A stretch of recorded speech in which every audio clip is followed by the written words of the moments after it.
Olá, hoje eu vou estar falando com vocês referente a um pessoal que tem deixado alguns comentários aí no YouTube. Então eu não vou perder tempo com isso, né? Eu já tenho dito que a minha questão é jurídica, é atrás disso que eu estou andando, é nesse campo que eu estou militando. Para as outras questões doutrinárias, tem aí muitos bons, né? Entre os quais eu cito o ancião, o Edson Reis, o Osmanito Torres, e tem outros aí, muitos bons, para vocês discutirem essas questiúnculas, que eu não tenha conhecimento sobre elas, eu tenho, mas a minha área é essa daqui. Então eu deixo essas para esses nomes que eu mencionei, porque eles já estão aí militando há algum tempo e eles estão especificamente nesses assuntos, então eu estou cuidando de um assunto que ninguém cuidou até então, tá bom?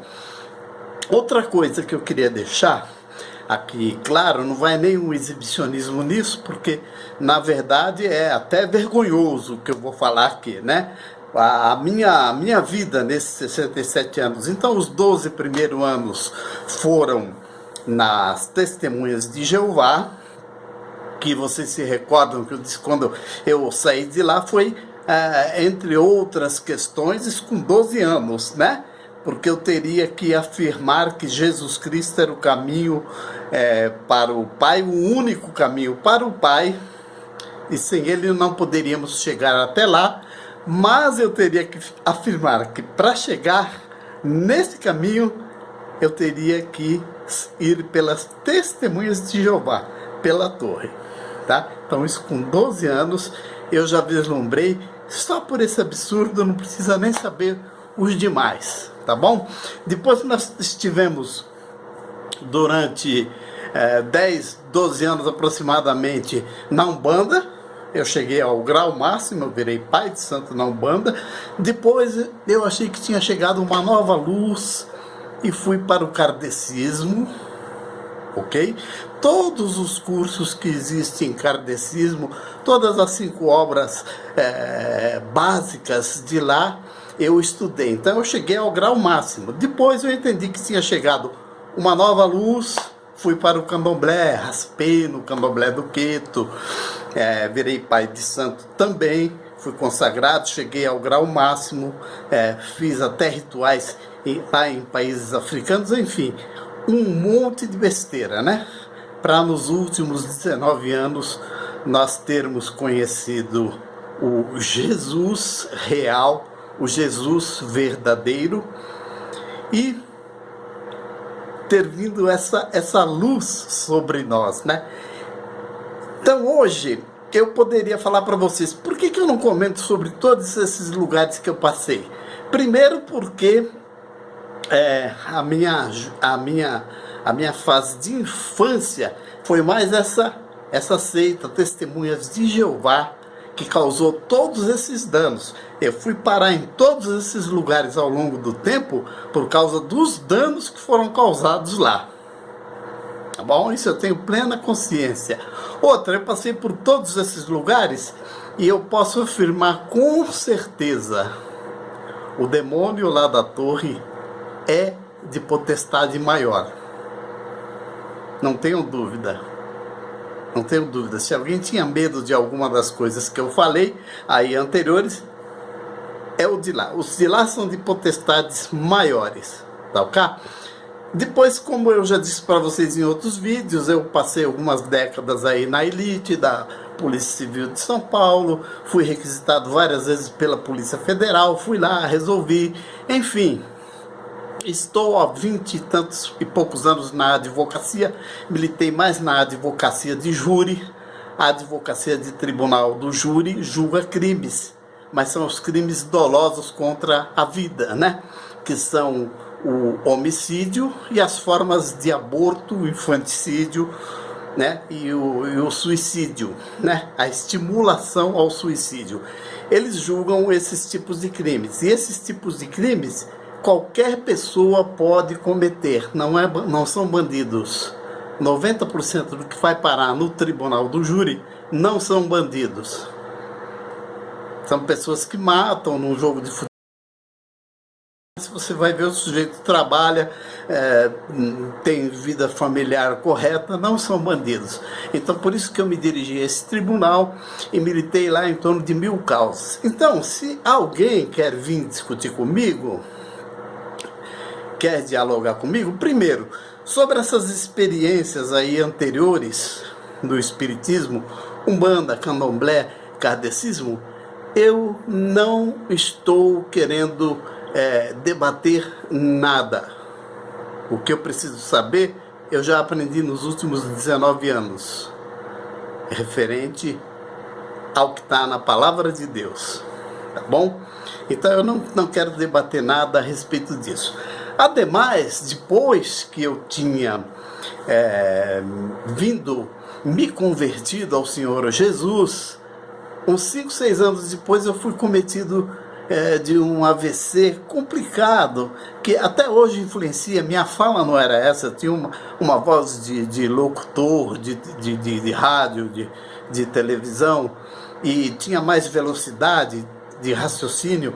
Hoje há um pouco de dificuldade, não no raciocínio, mas na fala.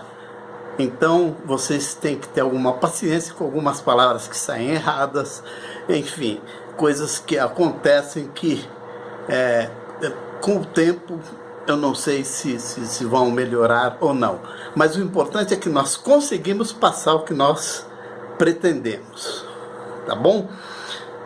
Então eu estou falando tudo isso para dizer o seguinte: se você vem querer me ensinar ou qualquer coisa do tipo, você precisa ter um histórico, que eu não me honro, tá? Mas você precisa pelo menos ter um histórico maior que o meu, tá? Se você quer vir debater sobre coisas lá, se você quer vir me ensinar, você precisa ter um histórico, você precisa ter uma experiência de vida maior que a minha ou igual que a minha. Senão, meu amigo, minha amiga, você tem mais que ficar na humildade e aprender, tá ok? Eu não vou debater com você sobre como funciona o sistema de mecânico de funcionamento de trem de pouso de avião, porque eu não entendo nada. Agora, nas coisas que eu entendo, eu posso debater. Na área jurídica, posso debater. E nas questões testemunhas de Jeová, vocês lembram também que eu já falei em outros vídeos, eu cuido de uma mãe ungida lá para eles. Isso é o maior erro doutrinário que pode existir, né? Porque Jesus disse que quem não participa do pão e do vinho não tem parte com ele. Eles vão achar outras explicações, mas não é o caso aqui agora. A essência é essa: a palavra de Deus, seja o seu sim, sim, seja o seu não, não. O que mais disso vem do maligno. Então, não interessa muitas conversas que eles veem. Então, por essa questão, a maioria deles lá nem sabe, ela é considerada anciã lá, por esse fato, né? Porque mulher nas testemunhas de Jeová não serve para nada, só serve para publicar aí de casa em casa, mas nada para fazer alguma coisa referente a arranjo, a limpeza nas assembleias, nos salões de reino. Mas mulher lá não tem utilidade espiritual, não tem voz ativa nenhuma, tá? Mas pelo fato da posição da minha mãe, então eu verifico há muitos anos que eles vêm em casa e ficam conversando com ela, questiúnculas entre eles, e o que um fala mal do outro é brincadeira. Então eu fico aprendendo, porque de repente ela cita um versículo, cita isso, cita aquilo, eu continuo ouvindo, né? Testemunhas de Jeová é uma coisa, é uma potestade tão grande que vem desde que eu nasci e até hoje está aí, porque eu tenho que cuidar dessa minha mãe. Faço isso com muita honra, porque eu faço isso para Deus, tá? Ela é uma coitada. Nessas alturas do campeonato não tem mais o que se descauterizar, e sim orar para que ela, né, quando não estiver mais aqui no mundo, a sua alma possa ser salva, tá? Porque não depende de religiões.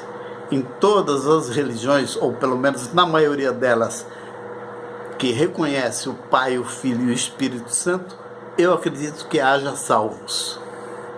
Eu acredito. Isso sou eu, tá? Eu acredito que haja salvos. Então é isso, pessoal. Passei mais para falar esse pouco com vocês. Eu sei que há pessoas, mulheres principalmente, testemunhas de Jeová. Você sabe o quanto você viveu oprimida. Você sabe que eu escuto as conversinhas aqui com minha mãe. Você sabe como você vive oprimida. Isso você tendo marido dentro da mesma religião. Você sabe como é a sua vida íntima. Você sabe como é o seu leito conjugal. Você sabe. E você sabe que atrás disso também há uma religião inútil para cuidar das pessoas. Nesse aspecto, o que elas teriam que fazer, tá bom? Um abraço, até a próxima. Foi um prazer falar com vocês mais uma vez. Deixe o seu like, tá o seu o quê? Não gostou? Dá o like também lá, tá? Negativo, porque é até uma forma de a gente poder estudar mais e se aperfeiçoar mais para trazer uma coisa para você que vale a pena, tá bom? Um abraço e até a próxima vez.